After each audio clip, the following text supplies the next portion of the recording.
Para você, quem foi a mulher mais importante da história do Brasil? Pergunta um tanto subjetiva, claro. A gente tem tantos nomes que possam ser citados que a nossa mente, de forma cromopódica, chega a fantasiar vários nomes.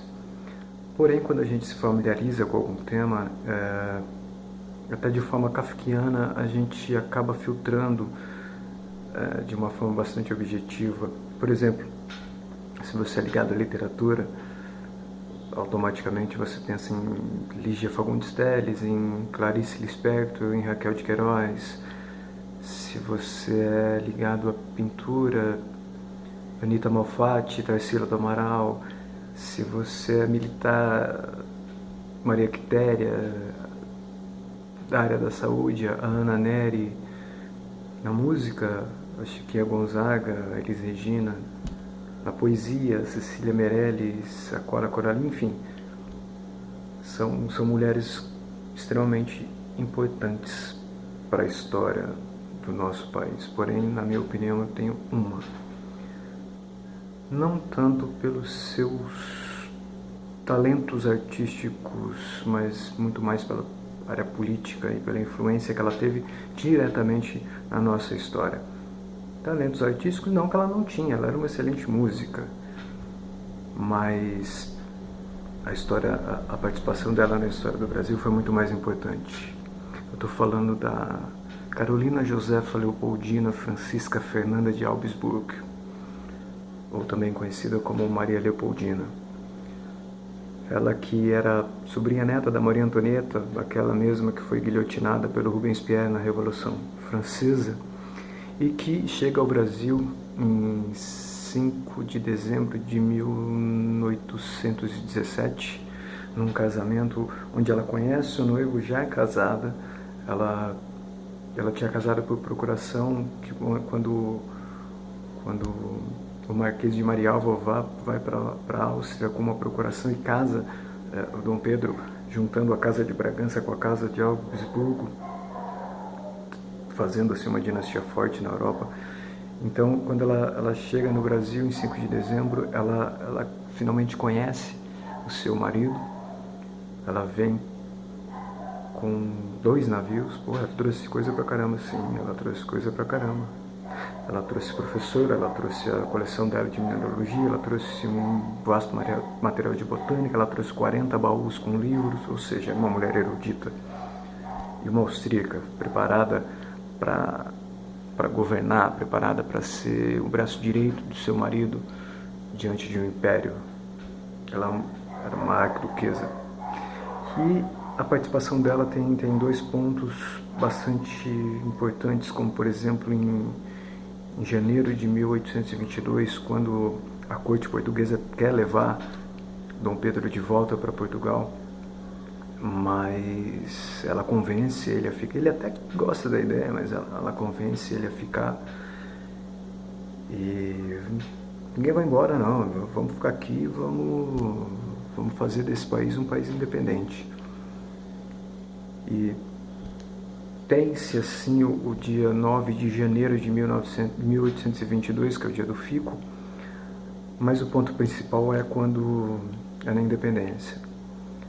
Está tendo uma revolta em São Paulo, uma revolta separatista. Dom Pedro tem que vir para cá, deixa ela como imperatriz regente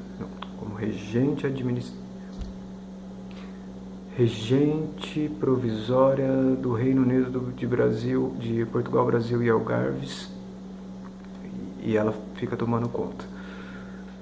Ela é uma chefe de Estado até então. E de novo chega as cartas de Portugal, onde exige o retorno do Dom Pedro para Portugal, porque queriam acabar com esse Reino Unido, Brasil, Portugal, Algarves e transformar, retornar o Brasil a um posto de colônia novamente, tirando a soberania nacional. E ela tinha já o exemplo da Revolução Francesa, onde um levante popular levou aquele caos todo. Então ela falou, peraí, vamos resolver isso agora. juntou o Conselho de Ministros junto com José Bonifácio, catou um pedaço de papel, escreveu a Declaração da Independência, assinou, promulgou, pronto. O Brasil era independente. Independente das consequências a qual aquela atitude iria acarretar, alguém precisava tomar uma atitude, e assim ela o fez. Ela manda as cartas de Portugal para São Paulo, isso no dia 5 de setembro de 1822, ela manda para São Paulo, junto com a declaração da independência. Ali estão as cartas de José Bonifácio, e as cartas dela, as cartas de José Bonifácio, um tanto quanto técnicas, onde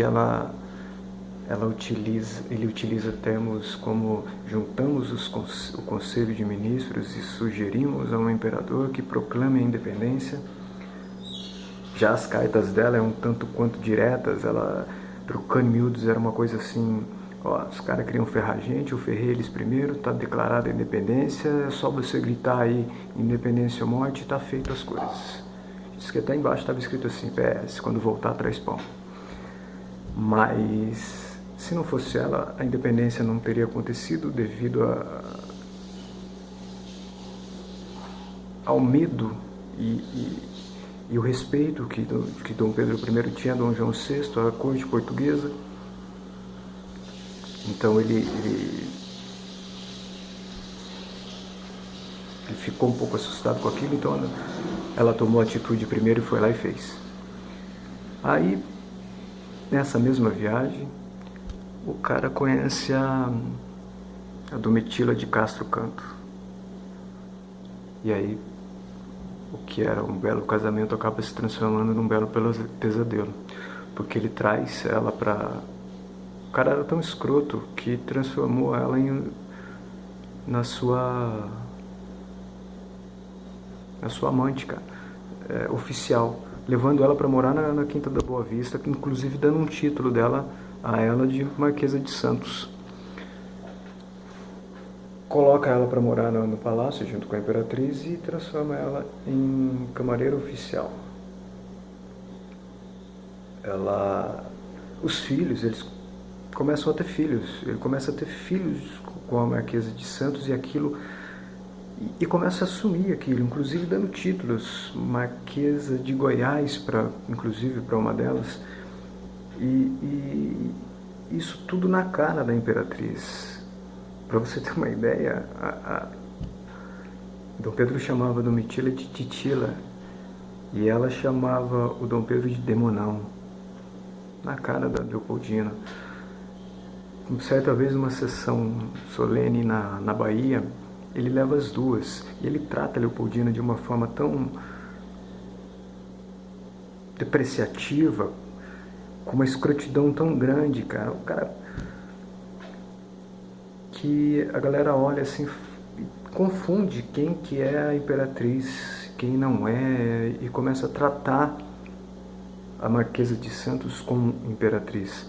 Isso cai nela como uma depressão, só que a gota d'água vem numa sessão na Quinta da Boa Vista, numa festa, numa solenidade de beijamãos, onde Dom Pedro exige que ela fique ao lado da Marquesa de Santos e as duas recebam os mesmos tratamentos, e a mina fica puta da vida, cara, fala, meu, eu não vou fazer isso, e aí ninguém pode provar, mas dizem que o cara dá umas porradas nela, e ela fica feia na foto, ela pega uma depressão tremenda, ela tava grávida, aí ela perde o bebê, e cai de cama e fica... Não se tem completa certeza sobre isso, mas parece que o diagnóstico foi dado de tifo. Então os caras raspam a cabeça dela, ela passa por um tratamento à base de sanguessuga, onde é colocado esses bichos em algumas partes, onde nenhuma mulher gosta de ter sanguessuga, aliás, parte nenhuma é legal, né? Deve ser legal. E ali ela vai piorando cada vez mais, até que em dezembro de 1826 está tendo uma a revolta da Cisplatina, está acontecendo. Dom Pedro tem que ir para lá para passar a guarda em revista, e ela chama o cara e fala: meu, quando você voltar, eu não vou estar mais aqui, eu estou morrendo, mas independente de tudo, eu te perdoo por tudo que você me fez, não guardo rancor nenhum, e a gente se encontra aí em algum lugar da eternidade. Quando ele chega em Laguna, Santa Catarina, no dia 11 de dezembro de 1826, ele recebe a notícia de que ela tinha falecido. A galera fica, o povo lá do Rio de Janeiro fica puto da vida com a Domitila, apedrejam a casa dela. Tem gente que até hoje acha que a Domitila deve estar lá no nono círculo do inferno de Dante, junto com Judas, com Brutus e com Cássius, sendo mastigada por Lúcifer. Dizem também que foi ela que mandou matar Marielle. Já tem outra vertente que tem ela como santa, inclusive ela é tida como a santa das putas, isso é verdade, mas Dom Pedro tira ela de lá, do Rio de Janeiro, manda ela de volta para Santos, casa de novo, e ela fica, ela ia aqui, ela cai. Bom, isso é uma outra história que a gente pode fazer um outro vídeo em outra hora. Mas essa foi a história da Imperatriz Leopoldina, uma das mulheres mais importantes da história deste país. Uma austríaca, erudita, visionária, uma mulher à frente do seu tempo, e que foi uma das heroínas dessa nação brasileira. Valeu, um abraço.